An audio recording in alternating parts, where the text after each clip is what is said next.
As we've been talking about, Donald Trump is clearly losing his mental capacity, but a new report about Donald Trump's daily life after being president shows that every night at dinner, at least when he's at Mar-a-Lago, he sits in the dining room and rambles randomly to people like an absolute madman, psycho lunatic. It's really crazy, and I gotta read it to you. It says here, Mar-a-Lago opens up to this patio with probably 40 tables. He's there every night right in the middle, and there's a lot of little red rope that goes around where he and Melania sit, at least when Melania's there, right, folks?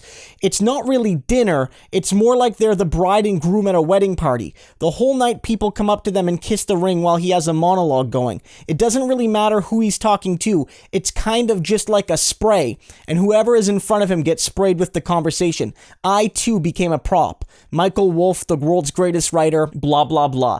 And this shows a couple things. One, Trump cannot survive. He's like a plant without water or soil or sun. He cannot survive without attention. So even at dinner with his wife, again, his wife when she's there, right, folks? His wife when she's not basically living alone with somebody else with her parents and they're effectively separated. We've talked about that. Even then, he doesn't spend his time talking with his wife about them and their day and their son together, Barron. It's all just spraying things randomly into the room because Trump doesn't really care who he's talking to. He just cares that there are human ears absorbing the sound waves. And this might seem sort of random, but it really is connected in some ways to what we've seen from other examples of Donald Trump behaving at Mar-a-Lago. Remember that time that Donald Trump crashed a wedding? Do you guys remember that moment where Trump crashed a wedding at Mar-a-Lago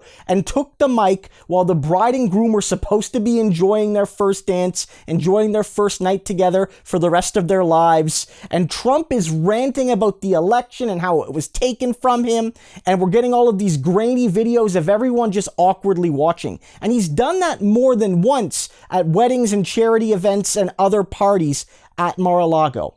This shows his sad existence. His existence is so sad.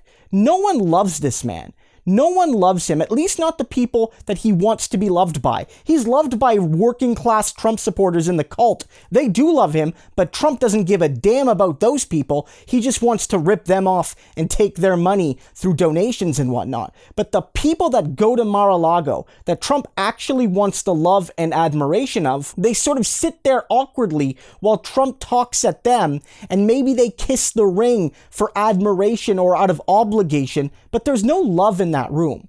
And this is where Trump is dangerous in some ways, because Trump never gets the love from his own father, from his wife, from his ex-wives, from his kids, from his friends, from other family members. He doesn't get it from his own elites that he pretends to hate, but he secretly loves, those New York coastal elites. And so he lashes out. And so you're wondering why this man puts so much weight on his appearance, like his physical appearance, but also the way the world perceives him.